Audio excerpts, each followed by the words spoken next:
Congratulations. This was outstanding. I always love going to my IMAX films. But Greg, let's start with you, because what was it about engineering that kind of spoke? Because it's not a topic that you would think, I'm going to make an IMAX movie about this, you know?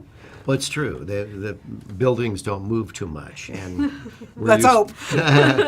We're used to making movies about humpback whales and dolphins and things like that. But I always wanted to make a movie about the joy of creativity, and that's what this movie really is about.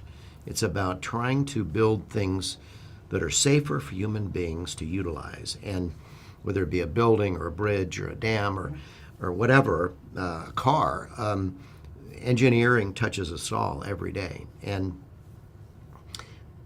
what I tried to do then is tell the story of 4 individuals to get the heart and soul of engineering and the emotional aspect of creativity.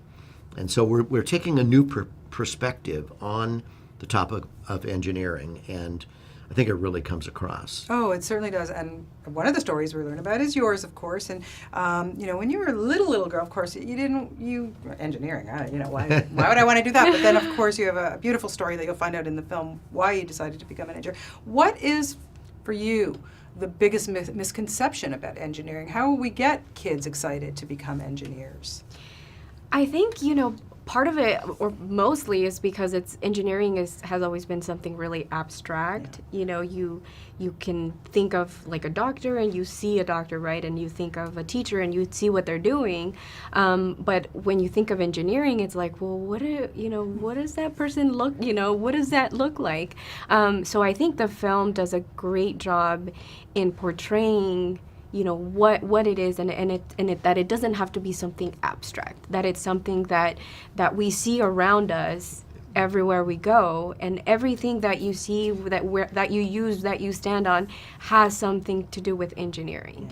And so that's the amazing thing about it, and hopefully through the film and by getting kids involved in more activities that can pretty much help them understand, this is what engineering is, and this is what you can do with it, and this is how you can help and impact the world. I think it's really exciting. Yeah, absolutely. It was such an inspirational film to watch. And, how do you just keep pushing yourself, and what challenged you to make this one, and some of the shots that you got? Oh my God. I mean, I don't know how he keeps bettering himself. It's amazing. Thank you.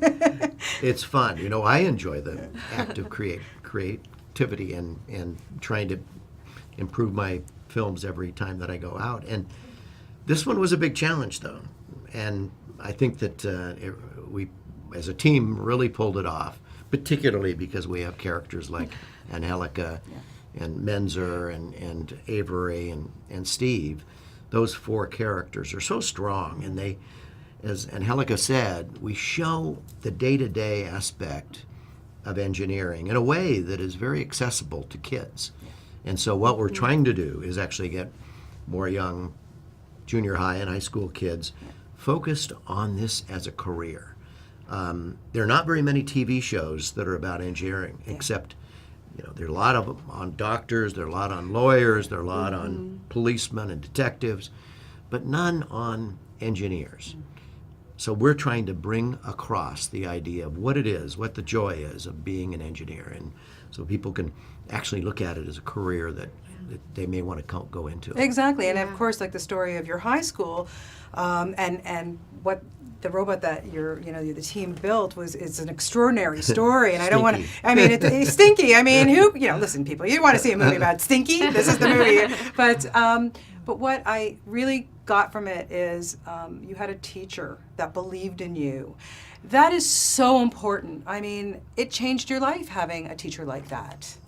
It certainly did, and I think this is something that I always try to tell other people, that you need to find that one person. If you don't have that person in your home, or maybe it's not your parents, or maybe it's not your counselor or anybody around you, but finding that one person that will believe in you and that will push you and that will help you understand that you can achieve what you set your mind to, and to not let other people tell you can't, better than what's better than to just use that to help you push you forward and prove to them that you can do it. Yeah. And science can be fun, and then, you know, Yeah. point taken, there's females in this, you know, are we finding more of a resurgence of females becoming engineers? Is that something that's becoming, you know, more prevalent now? I think it's definitely something that's growing. I mean, thinking back at, you know, my college classes, there weren't very many of us. And, you know, that the numbers just decrease as you get into the field. But I think it's definitely something that girls and women are starting to get into, which is great. And what better way to try to encourage, you know, other girls to do it and understand that this is not just for man.